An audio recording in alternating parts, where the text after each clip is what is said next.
To 0 और 2x plus 5y plus 7z is equal to 0, 2x minus 5y plus 3z equal to 0। ठीक है, लड़ाई उसी की थी हमारी कि हमारा कितना number of row, number of column और आर। सबसे पहले अगर हम इसको मैट्रिक्स बनाएंगे तो क्या बन जाएगा, जरा बताना जरा। 1 1 1 और इससे 2 5 7 और वो हो जाएगा कितना 2 माइनस 5 और ये 3 और इसको राइट कर लेंगे इसका x y z और वेक्टर भी हो गया 0 0 0। ठीक है, तो हमारी इक्वेशन होगी homogeneous equation form a x और v। सॉल्यूशन चाहिए, सॉल्यूशन ऐसे होमोजीनियस इक्वेशन हमेशा सॉल्यूशन देते, कंसिस्टेंस हमेशा। अब या तो वो ट्रिवियल होगा, बस दो ही चीज़ चेक करनी है। ट्रिवियल को बोलते हैं जीरो सॉल्यूशन, मतलब x बराबर 0। आप समझ रहे हैं x बराबर 0 मतलब क्या हुआ, x बराबर 0 मतलब हुआ x भी 0 y भी 0 z भी 0। और फिर या फिर होगा non trivial solution. Non trivial का मतलब होता है मतलब ये 0 ना हो, फॉर एग्जाम्पल जैसे कुछ भी आए मतलब बस सारे 0 ना होंगे। ठीक है, तो ये नॉन ट्रिवियल सॉल्यूशन कहलाएगा और यहीं से मिलता है इनफाइनाइट सॉल्यूशन। इसी को बोला जाता है, नॉन ट्रिवियल मतलब होता है इनफाइनाइट सॉल्यूशन और ट्रिवियल का मतलब यूनिक सॉल्यूशन, है ना। और दोनों का मतलब कंसिस्टेंस, कल यही तो पढ़ रहे थे। इन दोनों का मतलब होता है कंसिस्टेंस। कंसिस्टेंसी का मतलब है सॉल्यूशन तो है, फिर वो चाहे तुम्हारा ट्रिवियल सॉल्यूशन हो या फिर नॉन ट्रिवियल सॉल्यूशन हो, उसी को चेक करना है। तो देखना है इसको कि ये ट्रिवियल है या नॉन ट्रिवियल। अगर इतना आ जाए, मान लो तुमसे पूछा जाए, केवल इतना पूछा जाए कि सॉल्यूशन ट्रिवियल है कि नॉन ट्रिवियल है, तो क्या करोगे। केवल इतना पूछा जाए कि सॉल्यूशन तुम्हारा इनफाइनाइट है या यूनिक है, तो तुम क्या चेक करोगे। बहुत तरीके हैं। सबसे पहले तुम क्या करोगे, रैंक निकालोगे। अगर तुम्हारी रैंक, जैसे हम आर बोल रहे थे, किसके बराबर हो जाए 3। क्यों, यहाँ पे अगर इस मैट्रिक्स देखा जाए तो ये m क्रॉस n का है ना। m कितना है 3, नंबर ऑफ इक्वेशन कल बताई थी, नंबर ऑफ इक्वेशन या नंबर ऑफ रो। और n क्या है, number of variable, number of variable होता है अननोन्स और कॉलम। तो तुम्हारी रैंक, अगर तुम रैंक निकालोगे और रैंक से डिसाइड कर लोगे, अगर रैंक तुम्हारी 3 ही आ गई, इस हमने तुमसे कहा था कि हमेशा जो कॉलम होते हैं उनसे कंपेयर करी जाती है रैंक की या अननोन से। तो अगर तुम्हारी रैंक उस कॉलम के इक्वल टू आ जाती है तो तुम वहीं से डिसाइड कर लोगे सॉल्यूशन यूनिक है। और अगर तुम्हारी लेस आ गई तो तुम कह दोगे भैया यहाँ से इनफाइनाइट सॉल्यूशन है। अब एक चीज़ और है, अगर तुम एक बच्चा क्या करेगा, इसका डिटरमिनेंट निकाल लेगा। डिटरमिनेंट निकालना आता है 12th वाला मेथड, ऐसे करके। और अगर 0 आ गया मतलब मैट्रिक्स कैसा है, सिंगुलर या नॉन सिंगुलर। हाँ, सिंगुलर। जब मैट्रिक्स सिंगुलर होगा तो यहाँ से क्या होगी डेफिनेशन की, रैंक तो इसकी लेस देन n होगी, तभी तो वहाँ से भी कह सकते थे। पर यहाँ पे हम निकालेंगे एक्लन फॉर्म से, तो हम अपना एक्लन फॉर्म बनाते हैं। ठीक है, तो 1 2 2 1 5 -5 1 7 3 और यहाँ पे लगाएंगे हम रो एलिमेंट्री ट्रांसफॉर्मेशन। वो क्या होता, R1 क्या करेंगे, R1 minus 2R1 sorry R2 करो यहाँ पे। ठीक है, ये 0 करना है। और R3 को क्या करेंगे, R3 माइनस 2R1, सेम ही है, सही है। ये हमें लगाया क्या, रो एलिमेंट्री ट्रांसफॉर्मेशन, इक्विवेलेंट हो जाएगा ये।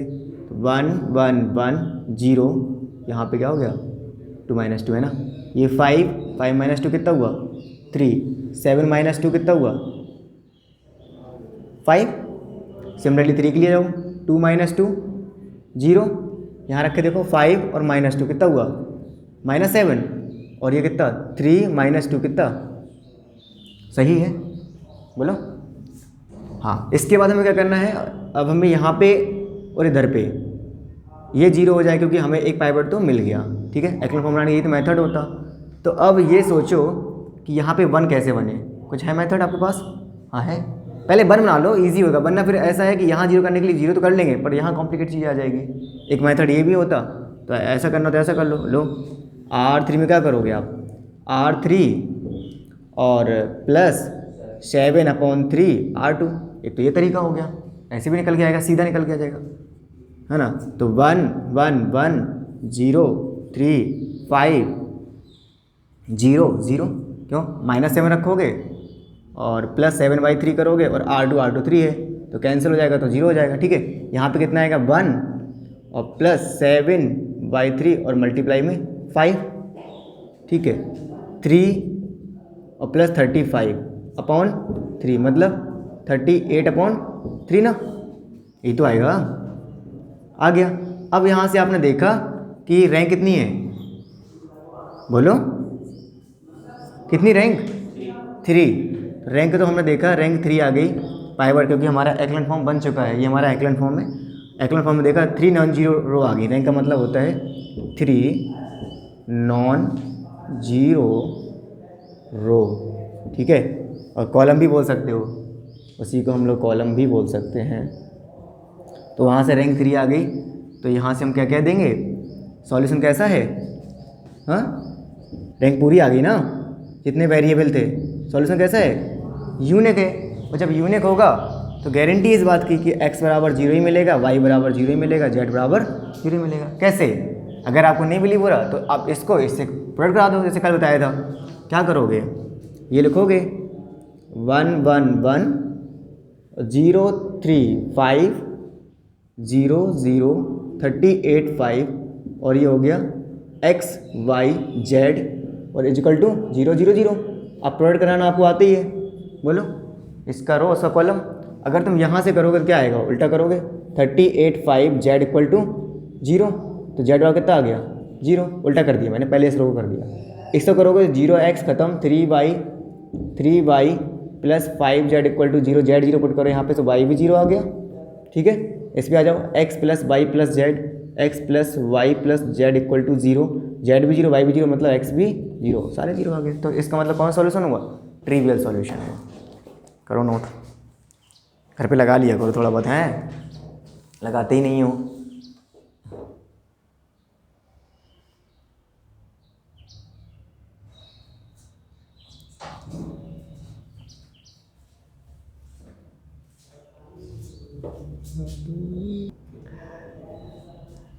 अब ये किसी ने क्या लिख दिया, इतना कुछ लिख दिया गलत, उसने कि उसको ऐसे करना पड़ा, छिपाना पड़ा, है ना।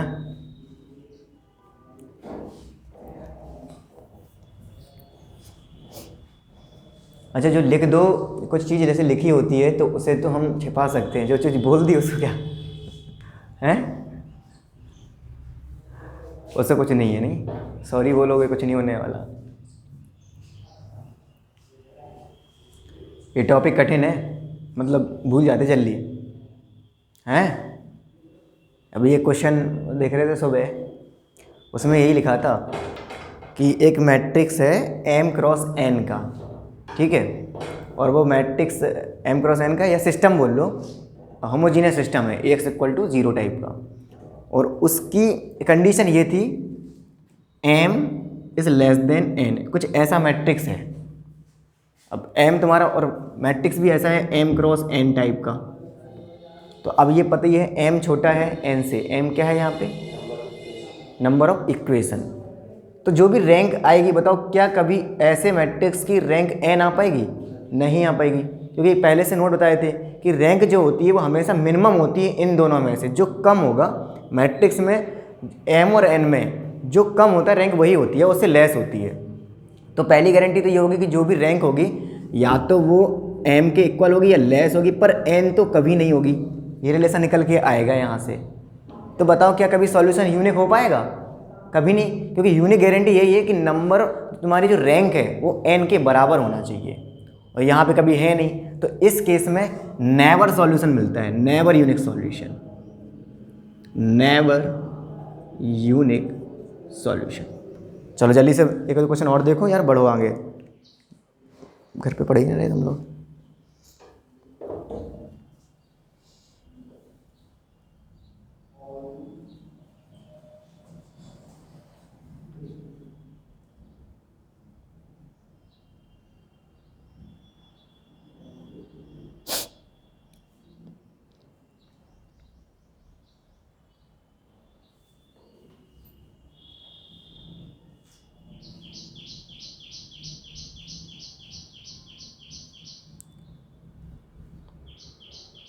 इसका एक एग्जाम्पल करा जो बुंदेलखंड में आया। हाँ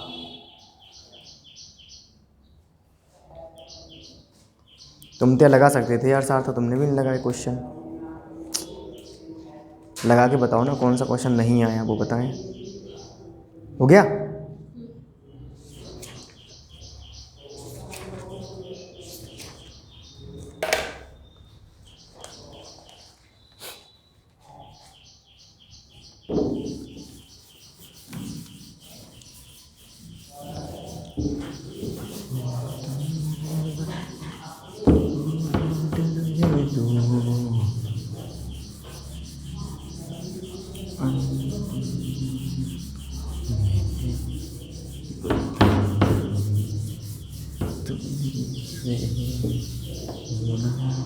सोच रहे हो कहाँ है यार अच्छा खासा, वहाँ पे इतना ज़्यादा वो नहीं था 12th में, है ना। इधर बहुत कुछ आ गया, अभी और कुछ आएगा। अभी तो b=0 चल रहा कॉलम वेक्टर, अभी जब वहाँ कुछ आएगा। थोड़ा तुम लोग हिंट बताओ। क्वेश्चन नंबर 9 ले रहे हैं हम, एग्जाम्पल ही है। Show that only real value of lambda. थोड़ा नीचे से ये सही है। तुमने हमारे बिल्कुल फिक्स कर दिया, हमारे नाप का है ना, हम पहुँच भी नहीं पाते वहाँ तक। अब सही है, थोड़ा और नीचे से। Show that the only real value of lambda for which the following equation have non zero solution. For which system बोल दो सीधा, system has non zero solution. आई बात समझ में? ठीक है। और इज बोला, आंसर भी बोला है शो करना ना, तो 6 आंसर दिखाना है। सिस्टम ये है x+2y + 3z = लैम्डा x। अच्छा क्वेश्चन है, बुंदेलखंड में आया इसलिए बता दिया। 3x + y + 2z = lambda y। और फिर है 2x + 3y + z = lambda z। बिल्कुल एकदम अलग क्वेश्चन। बराबर में 0 है क्या? नहीं है। तो सिस्टम कौन सा हुआ? होमोजीनियस है नॉन होमोजीनियस? होमोजीनियस या नॉन होमोजीनियस? आप बताओ। होमोजीनियस, नॉन होमोजीनियस क्यों? अच्छा बराबर 0 नहीं है, इस तरफ आएगा देखो। क्यों? क्योंकि ये x वाला है ना, ये y वाला है और ये z वाला है। अगर कोई कांस्टेंट होता वहाँ पे तो फिर पक्का गारंटी थी नॉन होमोजीनियस है। इधर कांस्टेंट नहीं है, उधर टर्म्स तो x y z के ही हैं वो। ठीक है, इंपॉर्टेंट क्वेश्चन है अगेन। क्यों? क्योंकि एकदम एक्सरसाइज अलग आ गया। तो सबसे पहले तुम्हारा काम ये था, तुम लैम्डा किस साइड लाओगे, तो ऐसे लिख सकते हैं इसको 1 - लैम्डा और x + 2y + 3z = 0।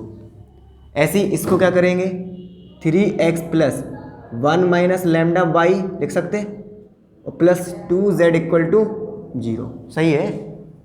और यहाँ पे z वाला टर्म आएगा 2x + 3y + 1 - लैम्डा z। बताओ अब सही, अब बन गया होमोजीनियस। अच्छा अब इसको तुम मैट्रिक्स फॉर्म में कैसे लिखोगे? 1 - लैम्डा x वाला 2 3। अगेन यहाँ पे आ जाओ 3 1 - lambda 2।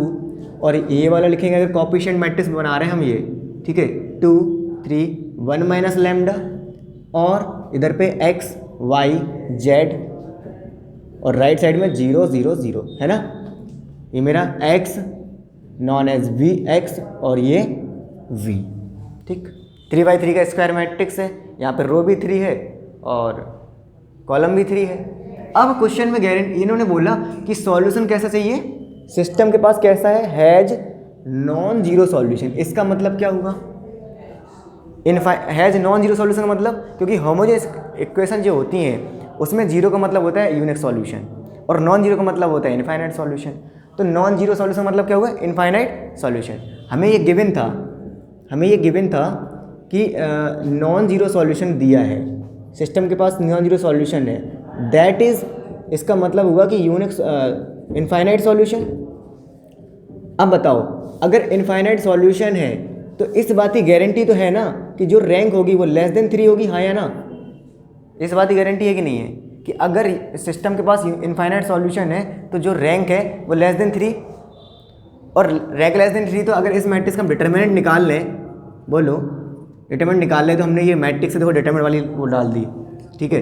3 1 minus lambda 2 2 3 1 minus lambda और बराबर जीरो करते चलेगा, क्योंकि डिटर्मिनेंट का गारंटी है कि डिटर्मिनेंट जीरो ही होगा, डिटर्मिनेंट जीरो ही होगा। क्यों? क्योंकि रैंक लेस देन 3 होगी, और जब किसी मैट्रिक्स स्क्वायर मैट्रिक्स की वो मैट्रिक्स 3 का है और अगर रैंक उसकी छोटी है, 3 से कम लेस देन 3 आ रही है, तो गारंटी होती है डिटर्मिनेंट जीरो आएगा, ये हम पहले से पढ़ के आ रहे हैं। अब रही बात डिटर्मिनेंट निकालने की, तो वो हम सीधा निकाल लें, कैसे? यहीं से निकाल लो।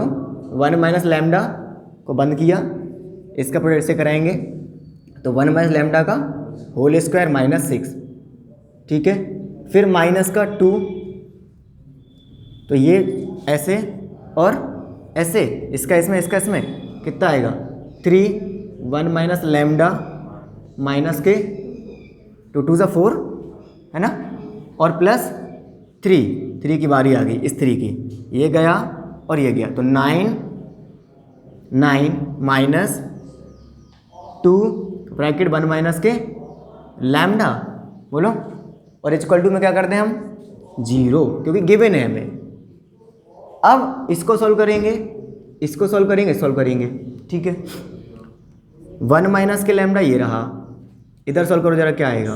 1 प्लस लैम्डा स्क्वायर और माइनस का 2 लैम्डा माइनस 6 हो गया, ये माइनस 2 यहाँ है, यहाँ करो मल्टीप्लाई, 3 माइनस 3 लैम्डा माइनस का 4 और प्लस 3 ये हुआ, 9 minus 2 plus 2 lambda is equal to 0। अब कुछ इधर पे कर दे मल्टीप्लाई सारा, है ना, तो 1 माइनस लैम्डा, ये हो जाएगा लैम्डा स्क्वायर माइनस 2 लैम्डा और माइनस के 5, सही है, ओके। ये हो गया माइनस 2 माइनस 3 लैम्डा माइनस 1 और प्लस 3, ये हो गया 2 लैम्डा प्लस 7, ठीक। अब करो मल्टीप्लाई, इसका अगर हम कर दें 1 का पूरे में, तो क्या हो जाएगा? 1 मिनट रुक जाओ अभी। 1 minus lambda lambda square minus 2 lambda 5 और इसका कर दो मल्टीप्लाई, कितना हो जाएगा ये?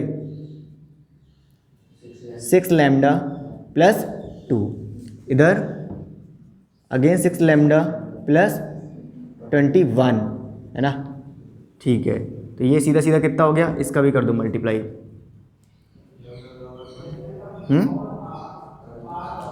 Lambda square minus 2 lambda minus का 5 और ऐसा करेंगे तो माइनस का lambda cube plus 2 lambda square plus 5 lambda, सही है। तो 2 या 6 टर्म आने चाहिए थे, आ गए। तो ये हो गया तुम्हारा कितना? 12 लैम्डा और ये हो गया 23 इक्वल टू 0, ठीक है।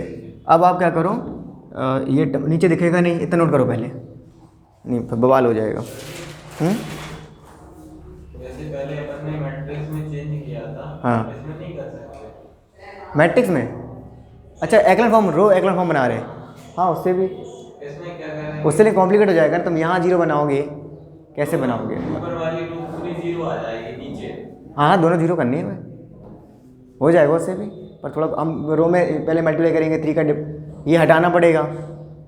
जैसे R1 बराबर R1 plus R2 plus R3, तो रो पूरी 0। हाँ ये भी है, 6 कर लो, ये भी तरीका सही था उसका, अगर पूरा 0 कर लो डिटरमिनेंट निकल के आ जाएगा, सही कह रहे हैं। चलो उसी लगा दे रहे फिर।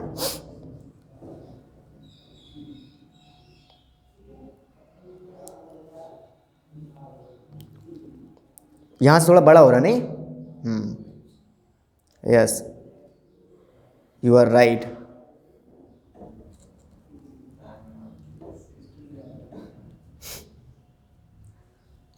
तुम तुम्हारा स्टूडेंट वही पता है हमें।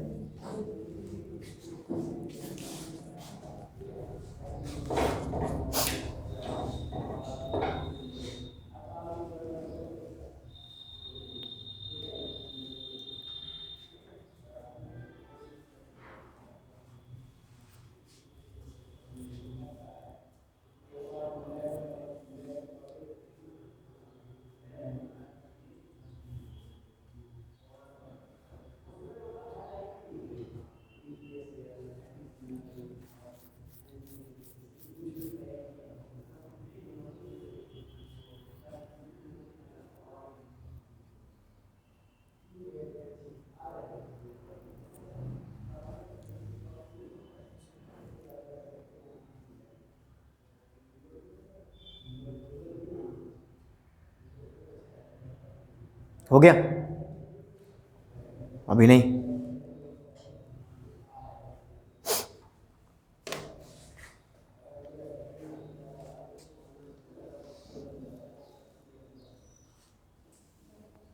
है सब, लेकिन 12th का ही नहीं। जैसे डिटरमिनेंट में तो तुम्हारा 12th ही वाला है, और जो पीछे पढ़ते चले जा रहे हैं उन सब का यूज करना होता है, वरना तुम थोड़ा भी अगर खा गए तो तुम्हें समझ में नहीं आएगा, फिर ये भी होता है।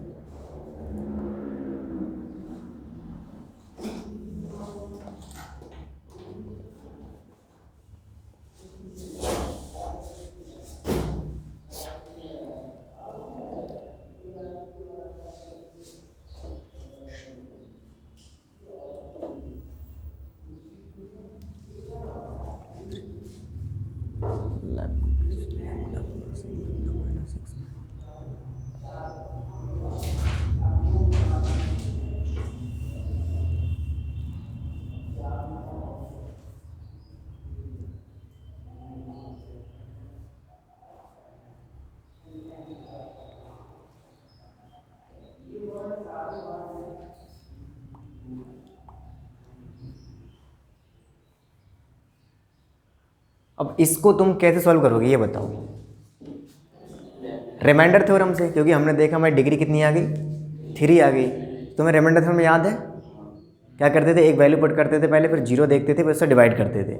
तो हमने तो कर लिया, आप लोग कर लेना घर पे, ठीक है? हम इसको ऊपर कर दें, कहाँ रख दें? इसको यहाँ लिख दें।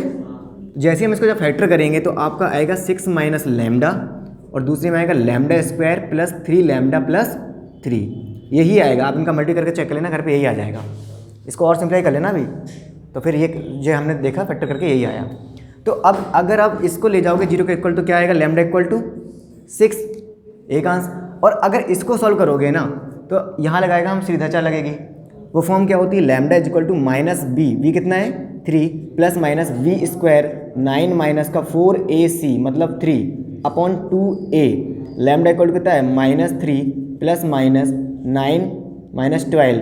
अब आपने देखा अंदर बार निगेटिव आया, और जब रूट के अंदर निगेटिव आएगा मतलब कुछ कॉम्प्लेक्स आयोटा टाइप का नंबर आएगा, वो तो लेना नहीं, क्योंकि साफ मना करा है इन्होंने। कहा real value, only real value of lambda, तो इमेजिनरी वैल्यू कोई काम नहीं है। यहाँ इमेजिनरी आ गई तो ये तो लेंगे नहीं, तो ओनली रियल वैल्यू बताओ लैम्डा की, तो वो कौन सी है? तो यहाँ से 6 आया, ठीक है? अब ये तो हो गया लॉन्ग मेथड। इसका शॉर्ट मेथड देखो क्या करना है। इधर सब कुछ बढ़िया चल रहा था, हमें ये कंफर्म हो गया कि इसका निकालना डिटर्मिनेंट है, और डिटर्मिनेंट इस मेथड से गए तो बड़ा हो गया। तो एक जैसे करने ये बताया अभी कि R1 में ही क्या करें, R1 प्लस के R1 R2 प्लस R3 कर लें, उसी में ही दोनों सब जोड़ दें। अगर तुम तीनों को जोड़ दोगे तो तुम्हें क्या मिल जाएगा जरा बताना। देखो 6 माइनस लैम्डा दिखा, तीनों R1 में ही R1 plus R2 plus R3 करनी। सेम यहाँ पे भी 6 माइनस लैम्डा हुआ। ऑब्जर्वेशन की बात है, कौन कितना देख पा रहा है बस ये, अगेन 6 माइनस लैम्डा, ठीक है? और बाकी सब सेम, 3 1 माइनस लैम्डा 2 और 2 3 1 माइनस लैम्डा। अब तुमने पढ़ा हो डिटरमिनेंट का एक मेथड पढ़ा होगा तुमने कि अगर सारी किसी भी एक रो में सारी एंट्री सेम है तो बाहर आ जाती है वो, है ना? तो इसको हम क्या लिख सकते हैं, 6 माइनस लैम्डा बाहर आ गया हमारा, और फिर हो गया ये 1 1 1 3 1 माइनस लैम्डा 2 और 2 3 1 माइनस लैम्डा। अब ये डिटरमिनेंट निकालना आसान है। अब निकालें डिटरमिनेंट, तो ये तो 6 माइनस लैम्डा दिख गया ना बाहर, और उसको सॉल्व करोगे तो यही आएगा, ठीक है? Again lambda square plus 3 lambda plus 3, 2 2 का तो आएगा। और इजी करना है तो पहले और 0 बना लेना, इसको इससे माइनस कर देना, फिर और आसान हो जाएगा। तो एक तरीका ये भी था। अब जिस तरीके से लगाना हो लगा लेना। ये कह रहे थे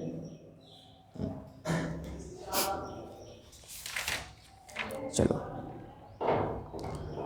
तो अभी तक हमने जितने भी सारे क्वेश्चन लगाए, कल से अभी तक लगा रहे हैं हम, उन सब में हमारा यूनिक सॉल्यूशन ही आ रहा। एक क्वेश्चन ऐसा देख लो जिसमें यूनिक सॉल्यूशन ना आ रहा हो। हाँ, अभी मैंने 4th वाला नहीं बताया ना, नहीं बताया, ये तो एग्जाम्पल था। 4th वाला देख लो एक बार आप, क्योंकि 4th वाले में यूनिक सॉल्यूशन नहीं आ रहा है, उसमें रैंक कम आ रही। तो 4th वाला देख के हम अगले से ही बढ़े फिर, है ना? ठीक है, क्योंकि अब MCQ बेस्ड क्वेश्चन है तो इतना ज़्यादा कोई डीप पढ़ना नहीं है। डीप तो पढ़ा ही रहे, हालांकि तुम लोग इससे ज़्यादा डीप क्या पढ़ोगे। लिखते नहीं है, फोटो खींचते ही ये लोग हैं। करिश्मा कहीं नहीं आई आज, पता है तुम्हें? नहीं पता। अच्छा प्रैक्टिकल है, प्रैक्टिकल अभी ख़त्म नहीं हुए? ख़त्म हो गए मुझे लगता।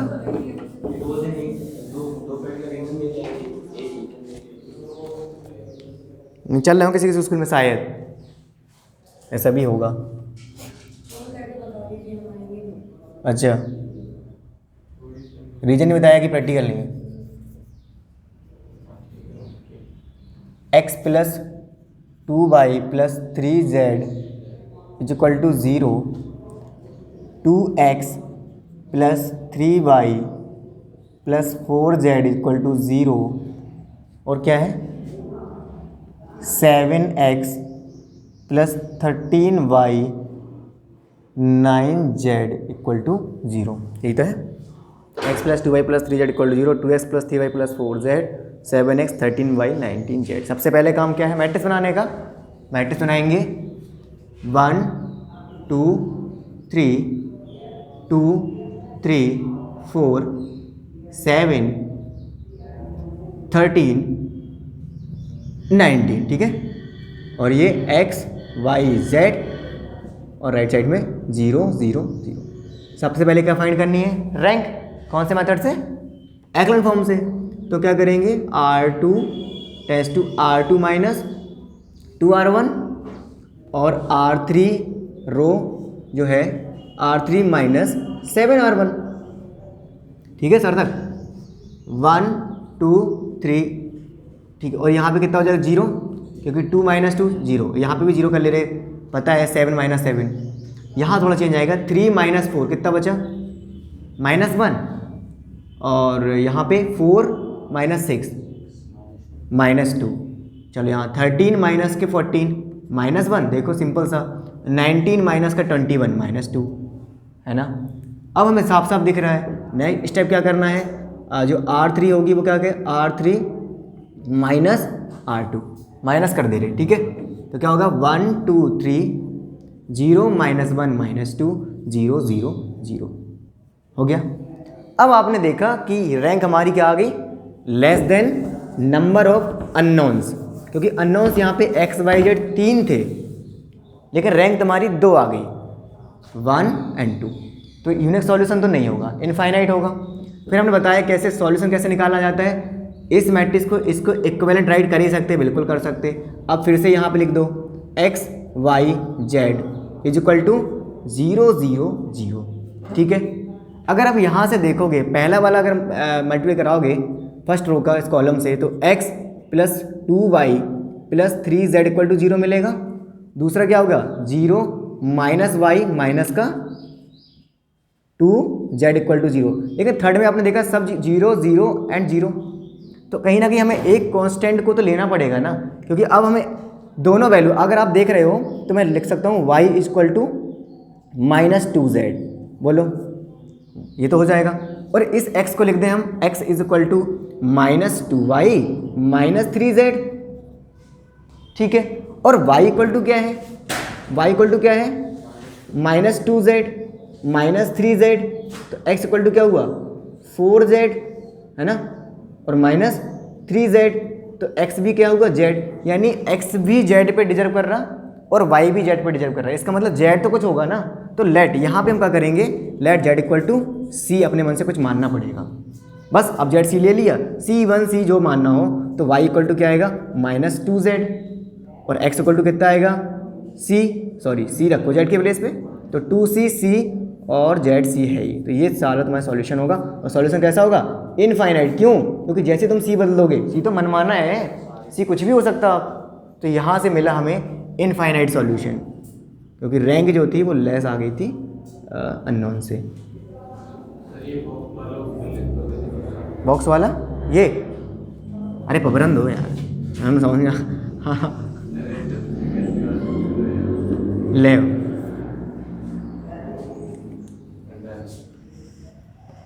चलो जल्दी करो, आगे बढ़ें अब नॉन होमोजीनियस की और उसका भी कुछ बताएं।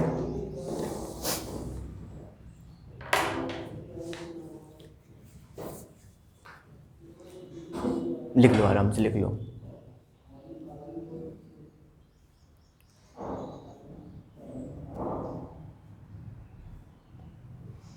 अच्छा, आजकल के स्टूडेंट हो गए हैं कि जैसे एग्ज़ाम आएंगे 1 महीना बचेगा फिर पढ़ने को आएंगे और फिर कहेंगे हमें कोई ऐसी दवा दो, ऐसा घोल पिला दो जिसमें हम, और वो मानते, यकीन मानते हैं, वो जानते हैं बीएससी का 1 महीने में हम पढ़ सकते हैं।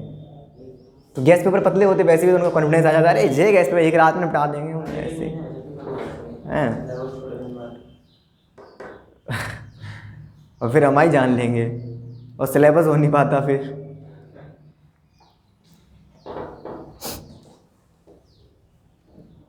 बेचारे हम ही अकेले नहीं, तस्लीम सर बेचारे परेशान है इस समय यार। एक समय था 2015, 16, 17 जहाँ उनकी जगह बैठने की जगह नहीं थी उनके यहाँ। आप तो आपके यहाँ वो नहीं है लगे क्या टेंशन नहीं है, मतलब 3 दिन की टेंशन। हाँ वो इन बीवियों को तो उन्हें क्यों पाल रखी पहले से ही फिर। आएगा नहीं में एक भी नहीं नहीं ऐसा नहीं है यार, कैमरे पे यार चल रहे सब।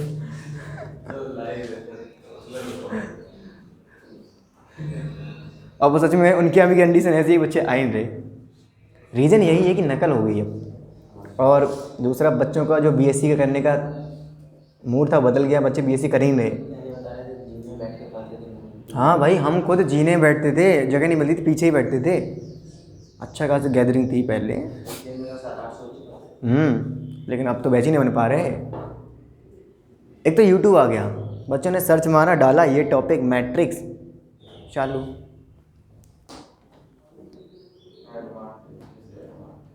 यही है एडवांटेज एंड डिसएडवांटेज।